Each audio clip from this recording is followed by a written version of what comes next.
काफी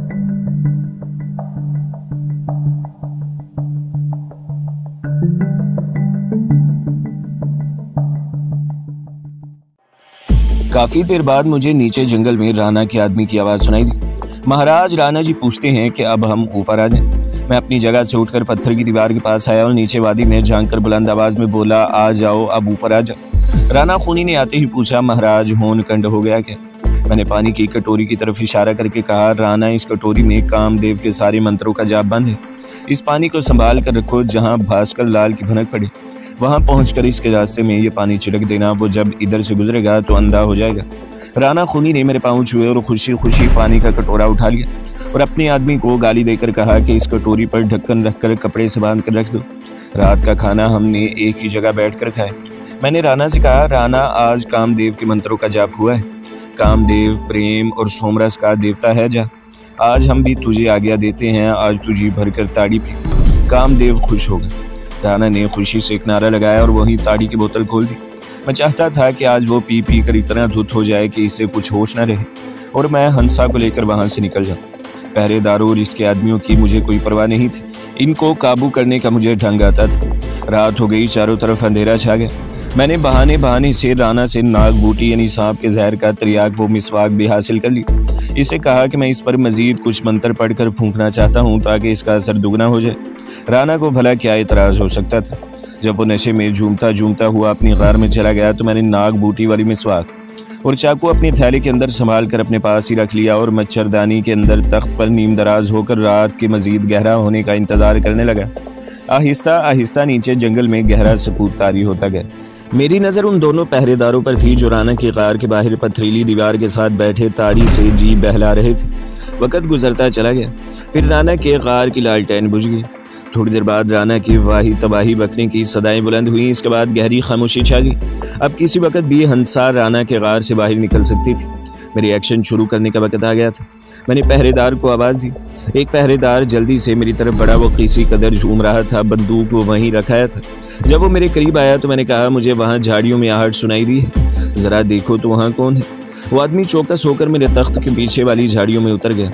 मैं भी इसके पीछे पीछे गया। वो झाड़ी में एक जगह झुककर कुछ देखने की कोशिश कर रहा था कि मैंने इसकी गर्दन पर अपना भरपूर बाजू मारा। ये ज़रब कमांडो की ज़रब थी जिससे इसका बचना नामुमकिन था। वो आवाज़ निकाले बगैर झाड़ी में आगे को मुंह के बल गिर गया। इसका जिस्म बेहिस्सो हरकत हो चुका था। अब मैं वापस तख्त के पास आ गया और दूसरे पहरेदार को आवाज़ देकर कहा, अरे देखो यहाँ कौन है। दूसरे पहरेदार को ज्यादा ही चढ़ गई थी। वो डगमगा कर चल रहा था।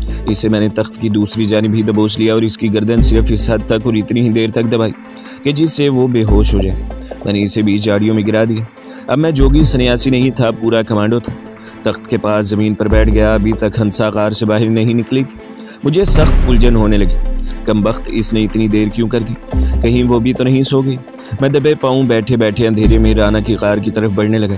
अभी इस गार का दहाना मुझसे चंद कदम ही दूर था कि गार में से एक साया निकला और साथ वाले गार की तरफ बढ़ा। ये हंसा थी। जब वो अपने गार में दाखिल हो गई तो मैं उठकर खड़ा हुआ और दबे पाऊँ राणा की गार के करीब आकर अंदर झांक कर देखा। गार में अंधेरा था और राणा के बेहंगम खराटों की आवाज़ आ रही थी। मैंने पहरेदारों की राइफलों में से एक राइफल उठाई। चैम्बर को खोलकर देखा। चैम्बर गोलियों से भरा हुआ था। अब मैं हंसा के गार में दाखिल हो गया। वो गार की दीवार के साथ लगकर खड़ी थी। मैंने आहिस्ता से कहा, क्या पीछे से कोई रास्ता नहीं जाता? इसने सरगोशी में कहा, हाँ मुझे मालूम है। वहाँ कितने आदमी पहरा देते हैं? मैंने पूछा। रात को सिर्फ एक आदमी होता है, वो सरगोशी में बोला। मैंने राणा के बारे में पूछा तो इसने कहा, वो बेहोश पड़ा है, आज इसे बहुत चढ़ गई है। मैंने हंसा से कहा। वो झुककर मेरे आगे आगे चली और जहाँ रात का पहरेदार मौजूद होता है वो जगह बताई। हंसा जल्दी से गार से बाहर निकलकर पीछे मुड़ गई। ये सुर्ख चट्टान का अकबी हिस्सा था। यहाँ अंधेरे में इतनी ही धीमी धीमी रोशनी थी जितनी के सितारों भरी रात को हुआ करती है। थैला मैंने कांधे से लटका रखा था। हंसा झुकी झुकी सी नीचे उतरने लगी। मैं भी झुककर इसके पीछे चलने लगा। घास शबनम की वजह से गीली हो रही थी। हमारे एक जानिब चट्टान की ऊंची दीवार थी। हम दीवार के साथ लग के चलने लगे। यहाँ उतराई थी। दो एक मोड़ घूमने के बाद रुक गई और अपना बाजू पीछे करके मुझे भी रुकने का इशारा किया। फिर मेरे कान के करीब अपना मुंह लाकर सरगोशी में बोली, वो सामने जो बड़ा पत्थर है, इसके पीछे एक पहरेदार रोजाना शाम को जाकर बैठ जाता है। मैंने हंसा के कांधे पर हाथ रखकर इसे आहिस्ता से दबाया और सरगोशी में कहा, वो इसी जगह बैठ जाए। अब मैंने कमांडो की तरह झुककर बड़े पत्थर की तरफ बढ़ना शुरू किया जो सितारों भरे आसमान के पस मंजर में एक ऐसे देवकामत इंसान की तरह नजर आ रहा था। जो स्याह कंबल ओढ़ कर बैठा हुआ हो। मैं घास और झाड़ियों के अकब से होकर इस बड़े पत्थर के पीछे निकल आया। अब मैं ज़मीन पर बैठ गया था। यहाँ ज़मीन पथरीली और सख्त थी। मेरे पाँव में चप्पल थी जिसकी आवाज़ पैदा नहीं हो रही थी। अगरचे ऊपर गार में राना बेहोश पड़ा हुआ था और इसके दोनों पहरेदार भी बेहिस व हरकत थे। ताहम मुझे खतरा था कि अगर इस पहरेदार ने आवाज़ बुलंद की तो दूसरी जानिब जो लोग नशीब में रात के पहरेदार हैं वो फायरिंग शुरू कर दें और फिर हमारा निकलना नामुमकिन हो जाएगा। इसलिए मैं बेहद एहतियात से काम लेना चाहता था। मैंने बैठे बैठे आगे को रेंगना शुरू कर दिया, साथ ही अंधेरे में आंखें फाड़े देखने की कोशिश भी कर रहा था। बड़े पत्थर से चंद गज के फासले पर पहुंचकर मैं रुक गया। मुझे एक आदमी का सर नजर आया जो एक बार आगे को झुककर सीधा हो गया। मैं वहीं साकत सा हो गया। इसके साथ ही मुझे बेड़ी की चमक दिखाई दी। ये पहरेदार ही था और बेड़ी पी रहा था। अगर हंसा मुझे इसके बारे में खबरदार न करती तो सारे किए किराए पर पानी फिर सकता था और फिर तो राना हंसा के साथ मुझे भी जिंदा न छोड़ता। मैं खिसकता हुआ इस आदमी के अकब में मजीद करीब हो गया और एक तरफ झाड़ी की ओट में हो गया। यहाँ ज्यादा झाड़ियाँ नहीं थी। मैं जिस झाड़ी की ओट में छुपा हुआ था वो भी ज्यादा ऊंची नहीं थी। खतरा शदीद था मगर मुझे हर हालत में इस पहरेदार से छुटकारा हासिल करना था। मैं इस पर फायर करने की हमाकत नहीं कर सकता था। मैंने अंधेरे में अपने दाएं बाएं देखा। मेरे करीब ही एक छोटा सा दरख्त था। इसका झाड़ किक्कर के झाड़ की तरह फैला हुआ था। एक तरकीब मेरे जहन में आई थी मगर इसमें खतरा था कि पहरेदार को फायर करने का मौका मिल जाएगा। मैंने पीछे से जाकर हमला करने का फैसला किया और ज़मीन पर लेट कर रेंगते हुए बड़े पत्थर के पीछे पहुंच गए। मैं वहीं सांप की तरह पड़ा रहा। मुझे एक पहरेदार की दो एक बार सांस लेने की आवाज़ सुनाई दी। फिर वो बेड़ी पीते हुए ज़रा सा खांसा। मैंने आहिस्ता से सर उठाकर देखा कि इसकी पुश्त मेरी तरफ थी। ज़रा सी आहट पर वो पलट कर मेरी तरफ देख सकता था। बंदूक इसने पत्थर के साथ खड़ी कर रखी थी। मुझे ज़्यादा वक्त नहीं लगाना चाहिए। मेरे दिल ने जैसे मुझे आवाज़ दी। इस पर कमांडो अटैक ही कारगर साबित हो सकता था। सबसे पहला काम मैंने ये किया कि दोनों पंजों के बल बैठ गया। पथरीली ज़मीन थी इसलिए आवाज़ पैदा न हुई। घास या खुश्क पत्ते होते तो आवाज़ पैदा हो सकती थी। फिर मैंने इसकी गर्दन का निशाना बांधा जो मुझे साये की तरह नजर आ रही थी। इसके सर पर पगड़ी थी। गर्दन नंगी थी। मैं एक ही पल में चीते की तरह अपनी जगह से उछला और पहरेदार की गर्दन पर जा गिरा। इसकी गर्दन मेरे हाथों के शिकंजे में थी। मैं इसके ऊपर गिरा हुआ था। इसकी गर्दन को पूरी तरह से दबा रहा था। वो मुझसे ज़्यादा ताकतवर नहीं था। मेरी गिरफ्त में इसने कई बार तड़प कर निकलने की कोशिश की मगर चूंकि इसका सांस बंद हो रहा था इसलिए इसकी ताकत ने बहुत जल्द जवाब दे दिया और बेहिस मर गया। फिर भी मैंने इसका गला इस वक्त तक न छोड़ा जब तक कि मुझे इसके मर जाने या पूरी तरह बेहोश हो जाने का यकीन नहीं हो गया। फिर मैंने इसकी पगड़ी उतार कर इसका एक गज का टुकड़ा फाड़ा और इसके मुंह पर कस कर बांध दिया। फिर इसके हाथ पांव भी बांध दिए। मैंने इसकी बंदूक साथ ही ले ली और हंसा के पास आ गया। अंधेरे में वो मुझे देख रही थी। मैंने बंदूक इसकी तरफ बढ़ाकर कहा, ये तुम अपने पास रख लो और यहाँ से भागो। हम कुछ देर तक भागते चले गए। हंसा का सांस फूल गया। हम कदम कदम चलने लगे। मैं रातों रात वहाँ से बहुत दूर निकल जाना चाहता था। हंसा ने बताया कि आगे नदी आएगी। नदी के पार वाला जंगल इतना खतरनाक नहीं है। राना ने एक दिन बताया था कि हम लूट मार के बाद इसी जंगल से वापस आते हैं। वो हंसा को भी अगवा करके इसी रास्ते से सुरख चट्टानों वाली गार तक लाया था। इस लड़की की याददाश्त की मैं आज भी दाद देता हूँ। इस रात के वक्त भी वो रास्ता याद रहा था। हमने नदी उबूर की और दूसरे किनारे से होते हुए एक पगडंडी पर चलने लगे। हमारे चारों तरफ मौज जैसा सुकून तारी था। सितारों की फीकी सी रोशनी में दरख्तों के खाके से नजर आ रहे थे। पगडंडी पर पत्थर बिखरे हुए थे। ज़मीन कभी ऊंची हो जाती और कभी नशीब आ जाती। अब मैंने हंसा से पूछा कि वो कहाँ जाना चाहती है और इसका घर कहाँ है। हंसा ने कहा, मैं अपने माता पिता के घर जाऊंगी। पति के घर गई तो वो मुझे घर से निकाल देगा। डाकू के यहाँ एक माह गुजार कर आई हूँ। दुल्हन को कौन अपने घर घुसने देगा। हमारा घर चंद्रापुर स्टेशन से 7 कोस दूर एक गाँव में है। चंदी हमारे गाँव का नाम है। आप मुझे मेरे घर छोड़ दें। फिक्र न करो, तुम्हें साथ लिया तो तुम्हें तुम्हारे घर पहुँचा कर ही आगे जाऊँगा। मैंने कहा। इसने डरते डरते पूछ लिया कि जिस लड़की की तलाश में वहाँ आया था इसका मेरे साथ क्या रिश्ता है। मैंने कहा, वो मेरे एक चेले की बेटी है। चेले की ये हालत मुझसे देखी नहीं जाती थी। वहाँ हमें खबर मिली कि इसकी बेटी राना खूनी के डेरे पर है। बस मैं इधर चला आया। अब तुम बता रही हो कि वो औरंगाबाद के पुजारी के पास है। जाहिर है तुम्हें छोड़कर औरंगाबाद जाऊंगा। आधी रात तो पहले ही गुजर चुकी थी। जंगल में चलते चलते आसमान का रंग काफूरी होने लगा। मैंने हंसा से कहा कि हमें अपनी रफ्तार मजीद तेज़ करना होगी ताकि सुबह होने से पहले पहले हम इस इलाके से काफ़ी दूर निकल जाएं। हंसा ने मुझे बताया कि राना खूनी के आदमी इधर पहरे पर नहीं होते। नदी की तरफ पहरा दिन और रात के वक्त भी सख्त होता है। ये इलाका सुरख चट्टानों के पीछे का इलाका है। इसके बावजूद जब सुबह हुई और जंगल में दिन की रोशनी फैली तो हमने देखा कि जंगल कम घना हो गया था। इर्द गिर्द छोटी पहाड़ियाँ दूर तक फैलती चली गई थी। हंसा कहने लगी, यही वो रास्ता है जिधर से राना मुझे अगवा करके लाया था। वो छोटी पहाड़ी जो नजर आ रही है, इसके पार एक कच्चा रास्ता हमारे गांव को जाता है। मेरी समझ में वो इलाका बिल्कुल नहीं आ रहा था। हम एक नशीब में चलते चले जा रहे थे जहां कभी पुराने सूखे हुए दरख्तों की मोटी मोटी जड़ें जमीन से बाहर निकल गई थी, तो कहीं पत्थर बिखरे हुए थे। दरख्त छदरे छदरे हो गए थे और इन पर मोटी जंगली बेलों ने अपने पत्ते चढ़ा रखे थे। लड़की चलते चलते थक गई थी, मगर राना खूनी के खौफ की वजह से वो चलती चली जा रही थी। हम सुरख चट्टानों वाले इलाकों से काफ़ी दूर निकल आए थे। सतह मुर्तफा होने की वजह से हमें पीछे की चट्टानें दिखाई नहीं दे रही थी और धूप पूरी तरह निकल आई थी। गर्मी और चलने की वजह से भी हमें पसीना आ रहा था। लड़की के माथे पर भी पसीने के कतरे टपकने लगे। एक जगह वो पहुंचकर वो बेदम सी होकर बैठ गई और सांस लेते हुए बोली, मुझसे अब चला नहीं जाता, सारा जिस्म अकड़ गया है। मैंने पीछे देखा, सारा इलाका वीरान था। लड़की की बंदूक भी मेरे पास थी। मैं इसके करीब ही बैठ गया। थोड़ा सा सुस्ताने के बाद हम फिर आगे रवाना हो गए। दोपहर के करीब हम इस पहाड़ी के दामन में पहुंच गए जिसकी दूसरी जानिब बकौल हंसा की चंद्रापुर जाने वाली कच्ची सड़क थी। प्यास से हमारे हलक खुश्क हो रहे थे। वहाँ पानी का दूर दूर तक निशान नहीं था। हंसा ने कहा, पहाड़ी की दूसरी जानिब एक बाउली है, वहाँ से राना और इसके आदमियों ने रुक कर पानी पिया था। हमने फिर चलना शुरू कर दिया। हंसा का बुरा हाल हो रहा था, इसे वाकई नहीं चला जा रहा था। खुदा खुदा करके पहाड़ी की चढ़ाई खत्म हुई। दूसरी जानिब देखा तो एक हरा भरा मैदान था और बिजली के ऊंचे ऊंचे खंभों की कतार नजर आ रही थी। ये खंभों की निशानी थे, तहजीब व तमद्दन की निशानी थी। हमें नीचे उतरते हुए वो बाउली भी मिल गई। हमने यहाँ से जी भरकर पानी पिया, मुंह हाथ धोया, जान में जान आई। इसने एक तरफ नशीब में इशारा करते हुए मुझे एक पतली सी पगडंडी दिखाई और बोली, यहाँ इन राक्षसों ने मुझे उठाया था और मेरे दुल्हा को जख्मी कर दिया था। इसकी आंखों में आंसू आ गए और वो रोने लगी। मैंने इसे तसल्ली देते हुए कहा, भगवान का शुक्र अदा करो कि तुम जिंदा वापस अपने माँ बाप के घर जा रही हो। दोपहर के बाद हम चंद्रापुर जाने वाली कच्ची सड़क पर चल रहे थे। चंद्रापुर वही शहर था जहां नंदरेकर और इसकी तीखी बहन मीनाक्षी का घर था और जहां से मैं एक रोज चुपके से गायब होकर करवंदी के जंगल की तरफ निकल गया था। लेकिन मैंने दूसरी तरफ से अपना सफर शुरू किया था। एक जगह सड़क के किनारे पर छोटा सा गाँव था। यहाँ हमें साधु संत समझकर गाँव वालों ने खाना खिलाया, बकरी का दूध पिलाया। इनकी जुबानी पता चला कि चंद्रापुर शहर वहाँ से 10 कोस दूर है। हम वहाँ से रवाना हुए तो हंसा ने मुझे बताया कि जहाँ से 3 कोस के फासले पर एक सड़क निकलती है जो इसके गांव को जाती है। शाम के वक्त हम हंसा के गांव के बाहर पहुँच गए। हंसा का रंग उड़ा उड़ा सा था।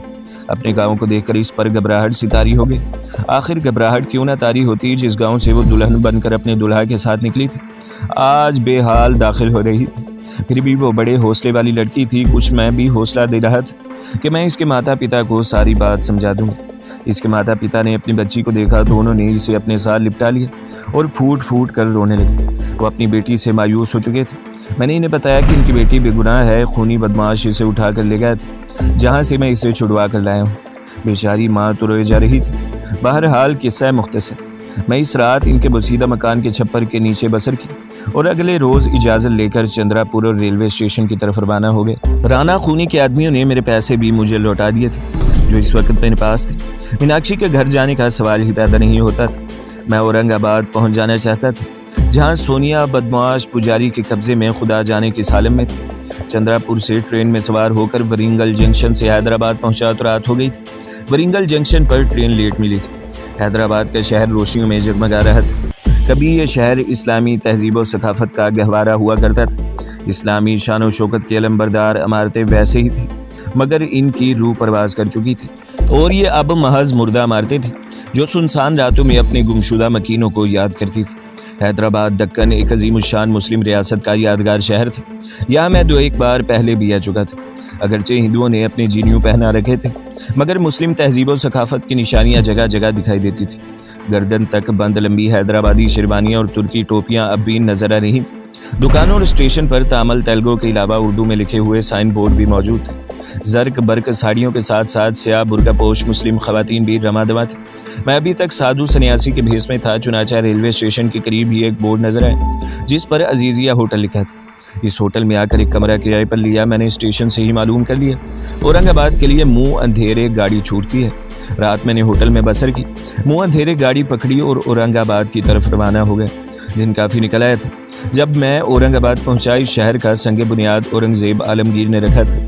ये शहर रियासत हैदराबाद के बड़े शहरों में शुमार होता है। फौजी छावनी के अलावा यहाँ जदीद तर्ज की इमारतें भी हैं, लेकिन पुराने शहर की गलियाँ और बाजार आज भी 100 साल पहले के ज़माने की याद ताज़ा करते हैं। इसी शहर में औरंगजेब आलमगीर का मज़ार भी है, जो कच्चा है और जिस पर कोई गुंबद नहीं है।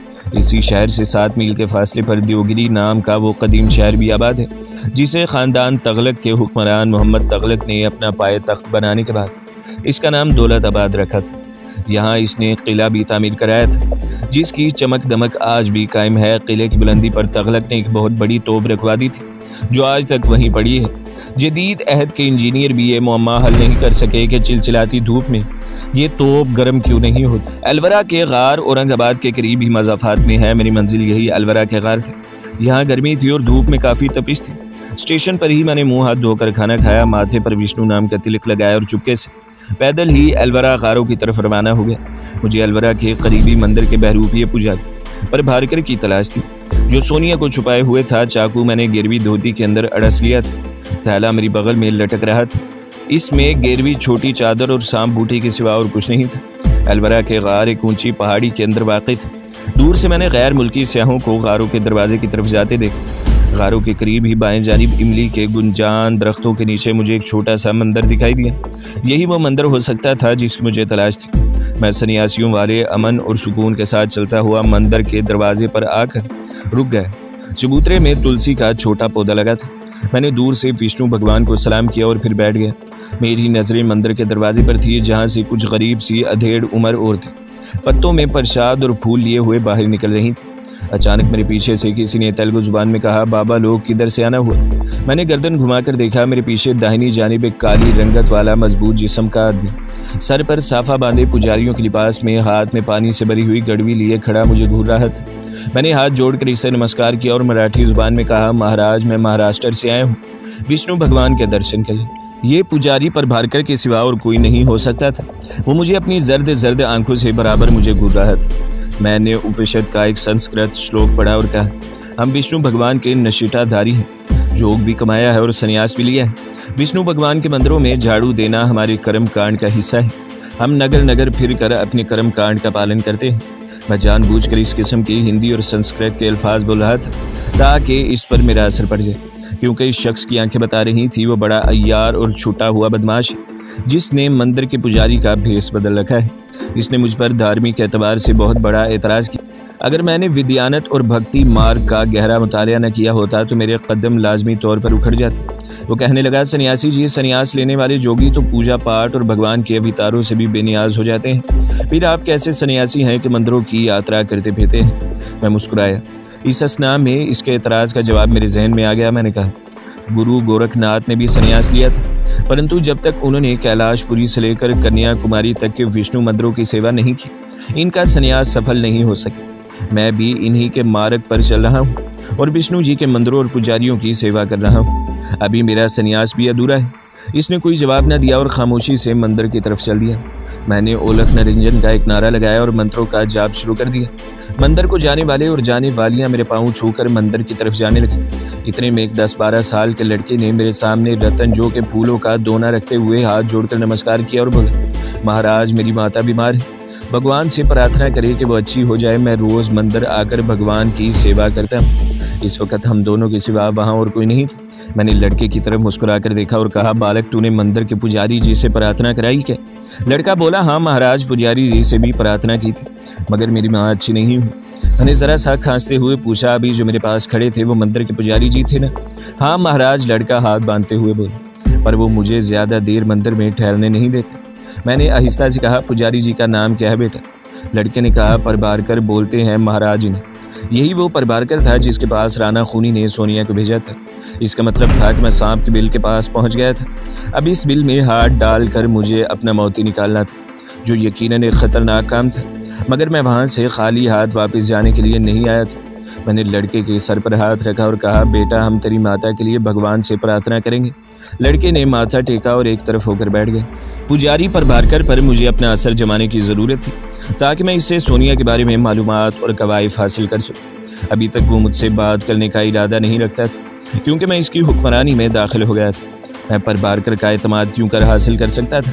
मेरा जहन तेज़ी से सोचने लगा। अचानक मुझे सांप का असर ज़ायल कर देने वाली नाग बूटी का ख्याल आ गया, जो इस वक्त भी मेरे थैले में थी। फिर फ़ौरन ही एक तरकीब भी जहन में आ गई। मैंने लड़के की तरफ देखा और पूछा, बच्चा तेरा शुभ नाम क्या है? इस लड़के का नाम रामू था। इसकी माता घरों में लोगों का काम काज करके रामू और इसकी बड़ी बहन लक्ष्मी का पेट पाल रही थी। रामू का बाप रेलगाड़ी के नीचे आकर मर चुका था। ये सारी बातें रामू ने मुझे अपने आप बता दी। इस दौरान में लोग जो मेरे चरण छू कर आते जाते थे, उन्होंने मेरे सामने कुछ फल और मिठाई के 2-3 दोने भी रख दिए। मैंने मिठाई के दोने रामू को दे दिए। वो बड़ा खुश हुआ। अब वो घर की तरफ भागने वाला था कि मैंने इससे पूछा, रामू यहाँ सांप तो बहुत होंगे, मैंने सुना है कि इधर सपेरे भी बहुत होते हैं। नीचे तमिलनाडु में तो नाग की पूजा भी होती है ना? रामू कहने लगा, हाँ महाराज, नाग देवता की पूजा यहाँ भी आदिवासी करते हैं। इधर बाजू में जो टीला है, इसके पास सपेरों की एक बस्ती है। तो दोस्तों, अगली केस देखने के लिए हमारे चैनल को सब्सक्राइब करें, वीडियो को लाइक करें और बेल के आइकॉन को भी दबा दें, ताकि हर जो आने वाली वीडियो है वो आपको सबसे पहले मिलती रहे।